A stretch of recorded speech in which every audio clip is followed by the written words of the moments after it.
Isang mapagpalang araw po sa ating lahat mga kasulid. Nandito po, nagbabalik po tayo mga kasulid, no? At nandito po tayo sa ating kaibigan, si kaibigan Peter. At meron po siyang pinapaabot sa ating ngayon na pinaka-importante mga kasulid.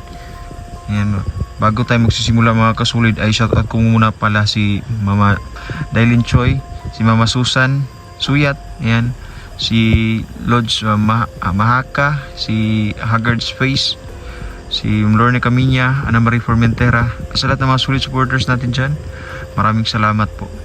At ito po ay napaka-importante po ngayon, no? Dahil ito po ay hinggil po sa mangyayari pa na mga kalamidad, no? Na aabangan dito sa ating bansa, sa Pilipinas. Lalong-lalo na ngayon mga kasulid, na ang ating kaibigan ay meron siyang gustong iparating sa bawat isa sa atin. Dahil marami po ngayon ay bumabalik po sa kasamahan. Kaya ang sabi ng ating kaibigang Duwende na lahat po ng mga gumagawa ngayon ng panghasan, no, sa lalong-lalo na po sa gobyerno, ay meron po silang ipapataw na tawag dito karma, no, sa lalong-lalo na po yung mga taong gumagawa ng pagmamalabis sa kapwa. At ngayon mga kasulid, si kaibigan Peter po ay nangungumusta po sa lahat ng ating mga viewers, lalong-lalo na po yung mga sulit na taga-subaybay ng ating mga video.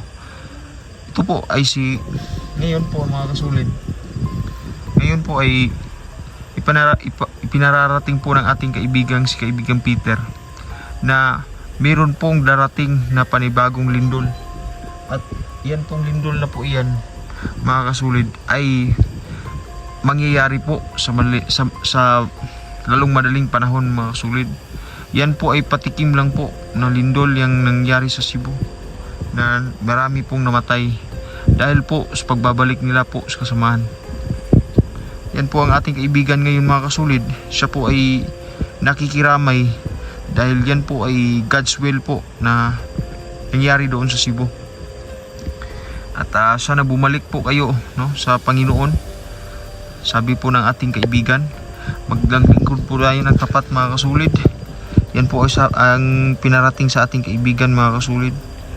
At lalong-lalo na po ang ating mga viewers dyan, tulungan po nating magdasal, no? Magdasal po tayo para sa kanila. At lalong-lalo na po yung mga nasalanta na ng bagyo. At marami pa pong ipinararating po ng ating kaibigan na si kaibigang Peter, na marami po ang mangyayari ngayon, no? Sa darating ngayon na panibago na namang kasakiman na ginagawa ng ating mga politiko, ay mayroon na pong parusa na darating sa buhay ng lalong-lalo na po yung mga politiko na kumangkam at nangungurakot. Dahil ay may pinapadala na po ang ating kaibigang Duwende na karamdaman, na sakit na hindi po malulunasan, na kahit anumang klaseng gamot at kahit ubusin man nila yung kanilang mga pera, ay hindi na po sila malulunasan. Dahil ang sakit na po iyan ay meron pong parusa o karma po na ipinapataw ngayon ng ating mga kaibigang Duwende. Nangungumusta po din ang ating kaibigang Duwende na si David, na sa lahat po ng mga viewers dyan, lalong-lalo na po kay Inday Lady Hunter, ay sana po patuloy po kayong susuporta, no?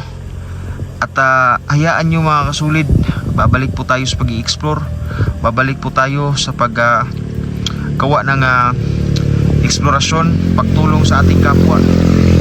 Ngayon po ay nandito po muna ako sa lugar, sa bahay na tinitirhan ko mga kasulid, dahil pinoprotektahan ko po ang kapakanan po ng aking pamilya, lalong-lalo na po sa aking anak, no? Siya ngayon ay merong karamdaman, no?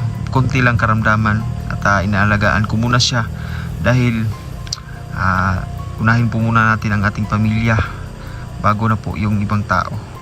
So marami pong nag-request sa atin mga sulit, dahil marami pong mga hunters, marami pong mga biktima ng karahasan. Lalong-lalo na po ngayon na dumadami na po yung mga bandido sa bukid at marami na po ang mga nangangabuso na naman na ng kapangyarihan dito sa bundok. So, ayan, pinaparating po ng ating kaibigan na mag-ingat lang po palagi kayo. Gamitin nyo po kung ano yung mga gasa na binigay sa inyo. At nagpapasalamat po ating mga kaibigan dahil patuloy pa rin na sumusuporta, at nagpapasalamat po sila sa ating mga alay sa kanila, lalong-lalo na po yung mga alay na tsokolate, dahil gustong-gusto po nila yung mga tsokolating alay at mga alak, dahil ang ating kaibigan ay meron na po silang misyon na ginagawa ngayon sa ibang dimensyon po ng mundo. So, ayan, sa lahat po ng mga viewers natin dyan, ako po ay nananawagan po, suportahan nyo pa rin mga kasulid yung mga hunters na patuloy na gumagabay. At asahan nyo po mga kasulid, babalik po tayo sa pag-explore, babalik po tayo sa susungkil ng mga kalaban natin, ng mga bandido, at lalong-lalo na po ay babalik po tayo sa pagwasak ng mga bago na namang kalaban. At marami na pong mga commander ngayon na pumapasok mga kasulid. Marami pong mga commander ngayon ang gumagawa na naman ng panibagong aksyon na pagtutugis sa mga hunters, at lalong-lalo na po yung mga magsasakang kaibigan natin. At meron na po kaming nabalitaan mga kasulid, bago lang po ito, na isang barangay mga kasulid, may isang batang sanggol na naman mga kasulid ang nawala. Tapos nagtagpuan na po, nawala na pong tuway-tuway, wala na pong mga kasangkapan sa kanyang katawan, at ginamit po yun ng mga kalaban natin na para gawing agimat na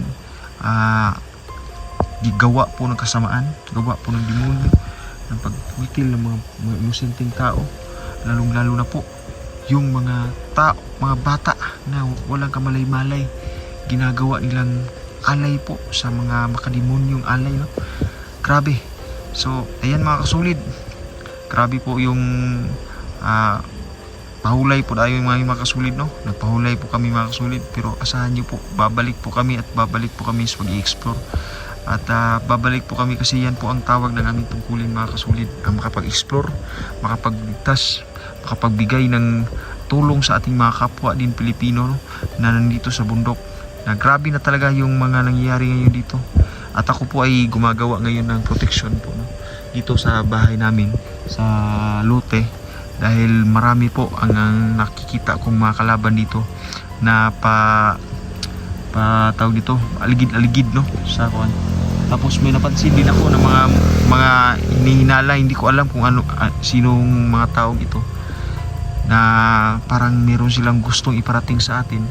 At ayan po, tayo patuloy pa rin mga kasulid. Maraming salamat po, lalong-lalo na talaga sa ating mga viewers dyan. Maraming salamat po. At Lods Sarago, ayan, shout out po sa iyo. At sa lahat mga supporters, Imelda Doki, shout out po sa inyo.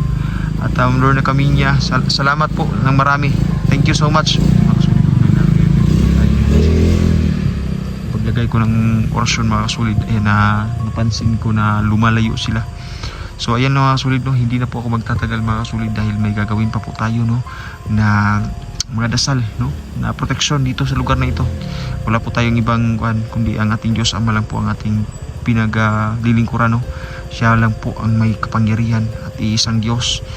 Maraming salamat po sa lahat ng ating mga viewers. Thank you, God bless.